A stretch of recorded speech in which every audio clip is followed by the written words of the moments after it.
Maayong adlaw sa itong mga viewers. Kumusta karon mo diha karon? Special kining adlaw para sa itong mga MKWD consumers kay gihimo nato karon ang initial presentation sa atong podcast kung asa hisgutan nato og tukion ang mga nagkalain-laing mga topics nga adunay kalabutan sa tubig.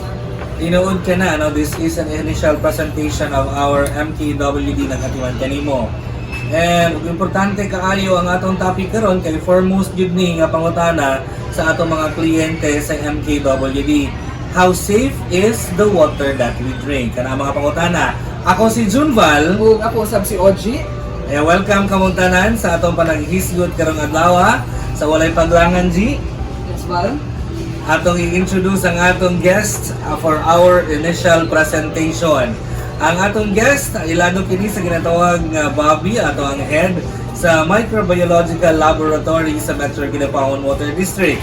And ang ato ang Medical Technologist 3, lain kundi si Mr. Edward Paul O. Lakihon. Sir Bob, pag-uta mo adto sa atong mga pangutana, tagaan sa kanamo kay gayunan nga mo greet sa atong mga viewers. Okay, so may adlaw po sa tanan. Ako po si Edward Paul Olokihon, also known as Bobby of the Metro Kidapawan Water District's Water Quality Unit. Welcome, Sir Bob. Sa Salamat atong po. unang pangutana, kung sa mga proseso o pamaagi ang gihimo sa MKWD aron masiguro ang kalidad sa atong tubig na ginainom?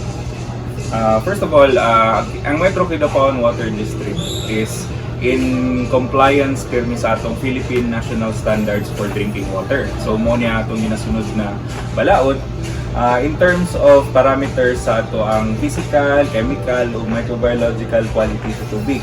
So kani ang atong ginasunod na guidelines pirmi para ma-ensure kita to na safe and potable ang ato ang tubig. Nahisgutan naman nato, Bob, no, ang National Standard for Drinking Water. Unsa ka epektibo kining maong proseso o pamaagi? It's very effective kay before na gihimo nga guidelines, bali nag-undergo ang Department of Health ug ang World Health Organization og series of symposiums, meetings all throughout the Philippines before nila gi-finalize ang tanan parameters ug ang standards ani nga balaod. Ang lakitan ako ang frequency sa atong pagtest sa atong water samples. Unsa pod ang mga unsay frequency ini o unsay mga key parameters na atong gigamit sa pag-monitor ninyo? Yes po. Bali, daghan og parameters nga gipang specify ang Philippine National Standards for Drinking Water. However, ang isa sa mga pinaka-importante is ang mandatory drinking water quality parameters na to. Kani nagakompose og number 1 is ang microbiological quality. Number 2 is ang physical and chemical parameters. So, ang tubig manggod, di porket safe, di porket wala tayong makita nga color, wala tayong makita nga particles, wala tayong maamoy nga baho, or wala tayong malasahan nga different taste, safe na siya. So, na yung mga parameters nga beyond sa ato ang mga senses nga makakos o significant na health effects sa ato. So, kailangan nato na sila i-monitor regularly. So, sa atoan ang gina-mention no nga nagasulod man gyud kita og procedure, Bob, no? Pwede nimo ma-explain ang ato ang ginasunod nga procedures kung naa tay ma-detect nga mga contaminations sa ato ang water supply. Okay, in terms of contaminations, the likelihood na mahitabo ang ngani nga instance is very minimal po, no? Kay first of all, ato ang sources is gina-protect man gyud nato. We have different sources such as surface water, springs. So before nato na siya ipasulod sa atong linya, daghang tag measures na ginahimo to protect. For example, sa atong mga spring, gina-enclose na to siya mga intake boxes, mother boxes, and we have different kinds of treatments na ginagamit sa atong tubig. Specific kung unsa ang mga makita nato or ma-detect nato ng mga possible threats to quality. Pero kini ato ang mga testing methods, kini mga equipments na to sa itong mga laboratory, accurate pa gid siya, Sir Bob, o up-to-date ba ni kini mga atong ipang hisgutan ng mga equipments? Yes po, bali ang ato ang MKWD na ay Microbiological Quality Laboratory na nag-exist for so many years na, and it is one of the DOH accredited, one of the only few diri sa North Cotabato. So we offer such services dili lang sa ato pati sa mga outside sa uban nga nanginahanglan water testing. So kaning laboratory dili ni siya basta-basta mag-operate kung dili ka accredited sa Department of Health. And even atong mga professionals nga nagatrabaho under sa laboratory, they're also registered medical technologists, and they are accredited by the the Department of Health and the National Reference Laboratory. So ang ato pong mga equipment is up to date because since we are ISO po standard, so tanan yun functioning well in order to ensure quality of testing. Na-mention naman gid nato kasi gina-ensure nato ang quality sa tong tubig, gina-test na nato ni siya So, in light sa kaning mga ginatawag nato nga mga posting sa social media ba na yung mga gipang post nga video nga doon na daw kuno yung mga kiti-kiti, doon na yung mga parasite nga nagikan sa to ang gripo. Unsa imong pwedeng ma-impart na ato sa ato mga viewers regarding ni ining mga panghitabo nga gina-post automatically sa ato social media. So, yung mga komentaryo na Sir Bob. Okay po. So kami manggid mismo sa water quality ang mga first few people nga mo diretso og adto dito sa area nga nag-complain para mag-conduct og investigation. And kami gyud ang naka first hand nga experience kung unsay mga itsura sa ilang mga ginapang post sa social media. We understand nga maka-post gid siya og panic ug kahadlok sa mga tao. However, after further investigation, we can ensure nga dili gid siya within MPWD na fault. Okay, for example, sa experience nato aning parasite na lang siguro or any other na organisms na magawa sa atong gripo, the chances na mahitabo na is very minimal up to impossible. Kay atangan to mo example, ang ato ang linya is na may metro. Ang purpose sa metro is to measure kung sa pila ka ang tubig na niagi diha. Dira pa lang mismo sa metro, nanay machine nga nagadagan diha sa sulod. So ang mga parasites nga kanang mga worms, mga ana, most likely dugmok din sa sulod sa metro nato, no. And aside from that, di na sila mabuhi because of our treatment, which is the chlorination. So ang even anang mga kiti-kiti pud nga kuan, we know that ang kiti-kiti only thrives in stagnant water. Ang ato ang tubig is flowing mong sa firming and it is treated. So kanang mga instances nga mga bazaar na mga organisms nga atong makita gyud og mugawas kuno sa atong mga gripo, kita sa atong mga balde. I would suggest na idiretso nato og forward sa MKWD mismo aron matagaan nila og certain necessary actions, necessary and immediate actions. Kaya ato ako pong i-investigate kung sa mga possible cause. Naman tayo mga scientists or mga trained na personnel sa MPWD to conduct such necessary procedures po para malinawan po ang ato ang mga complainants. So, diretso na lang po ito sa MPWD. And besides kato imong giingon ng mga safety measures dito, naapod tayo, I understand na naapod tayo kanang filter sa ato ang metrohan. Yes po, before siya musulod sa metro, before musulod natay filter. ang tubig sa metrohan, naapay filter diha. Yes po. So, once and for all, may hindi mo nga katong inyong ipangatuan sa bag ng mga lugar nga kung asa na ato sila mga gipang video nga na yung mga kiti-kiti dito na yung mga parasite.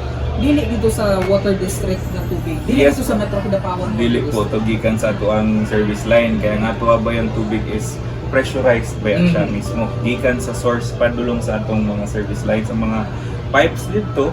Imagine nga bulto na amounts of water musulod lang sa gamay na mga tubo. So ang pressure nga mag-build sa sulod dito nga tubo, maka-cause yun nga mag-disintegrate ang mga parasites. Aside If na itong, naaman. yes, if naaman. If, for example, atong namong na ito na investigation sa isa ka parasite daw nga nagikan sa gripo, pag tanaw na mo dito is ang parasite na to is naga-survive or naga-thrive sa isa ka sa mga insects like grasshopper or praying mantis. So katong nga praying mantis and grasshopper, so happen gani adto sa lababo sa complainant. Tapos kato nga parasite is very drawn or attracted to water to shop. Yes. So pagkakita sa parasite nga na ay tubig gikan dito sa may gripo, isaka siya sa gripo.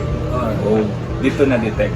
However, I'm 100% sure nga dili gyud siya gikan sa Alright. tubig. It's good. So, at least nabaluan na sa kadaghanan nga kining ginatawag nato nga mga parasites nga manggawas daw punuhay no sa ato ang mga gripo no, gikan na gid na sa to ang microbiologist, di ba? Tinatawag nato ang ato medical technologists mga katubig.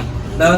So, karon lang mga marod medyo gamay lang na siguro nga linya nga sa sunod sa giingon na ni Sir Bobby na kung doon na gid mo yung mga kaning mga concern regarding sa inyong kalidad sa inyong tubig, direct dayon kamo sa buhatan sa Metro Kidapawan Water District. Gamito na tong linya ni Pia Words back before. Think before you click, di ba? So, ayaw sa gid mo kay basi og pag magsigitang post sa social media, basi kamoy mabalikan after ana, no? So, natin mga investigation nga ginahimo siguro pohon sa mga ingon ana. So, ang mga numbers na iyong tawagan, ato lang i-flash sa screen, tanawa lang ninyo, Yes. karon. Mao na inyong tawagan na numbers sa atong hotline. Yes. 24/7 standby ang atong mga operators ana aron mo cater sa inyong mga pangutana, mga mulo, mga reports. So, tawagin lang na ninyo nga number. Yes. So, Sir Bob, pag una to ni humanon ang ato ang pag-istorya karon, unsa pang other services na gi-offer sa microbiological laboratory nato para sa atong mga katawhan nga nagpino karon sige. Pwede ni mga nagsulti sa ato. So part sa other businesses, ang part sa ilang mga compliance, ilang renewal for business permit is na sila checking sa ilang water system. So kailangan nila magpa-test sa ilang tubig, so kailangan nila water analysis. We offer that service po dito sa MKWD. Ginahatag po na to nga available po na siya sa ilatan aside sa mga internal monitoring. So if ever nga na sila yung mga inquiries, kailangan nilang clarifications in terms of that compliance nila, pwede sila mo ato sa MKWD hotline po, kay direct lang po nila sa laboratory nga number para matagaan po na mo sila necessary nga information for testing. So, nadungog na to ang giingon ni Sir Bob. So, kung naamoy mga katuyuan sa ato ang laboratory para naamoy mga ipang pa-test, tawag lang gihapon kamo sa MKWD hotline numbers nga among gihatag sa inyo. Ayan, daghang salamat Sir Bobby sa panahon. Salamat po sa opportunity. Yes, and at least napa-explain na nato si Sir Bobby and natagaan na punta og first hand ng information nga dunay kilambigitan sa kalidad sa ato ang tubig. Daghang salamat Sir Bob, despite sa imong ka-busy, kay kabalungi busy ka dito sa ato ang laboratory, itagaan gihapon ng imong higayon nga maka-appeal ka karon sa among initial pag-yun, very important kayo sa amo ang adlaw sa PR unit. Kaya this is our initial presentation sa amo ang MKWD nag-atiman kanimo podcast. So, thank you very much Sir Bob. Ug hinaot pa nga sa sunod na mo ng mga broadcast, pwede gihapon ka na mo ibita. Sure po. So thank you. G, nahismutan na yun nasa ni Bobby na ang ato ang microbiological laboratories is accredited sa Department of Health. So that is why kitang tanan mga viewers din usa pa yung ginangulat di na mo maglangan ipatest na to atong mga tubig kaya ang Metro Kidapawan Water District sama sa mga ginaingon nagatiman kini mo, that is why ato ang ginatest ang ato ang mga supply sa tubig sa ato ang mga palibot nini. So, maulang ka na? Yes. Ito ang initial presentation sa ito ang podcast. Once again, ako si Junval. Wala po si OG. Ayan, dagang salamat. Goodbye.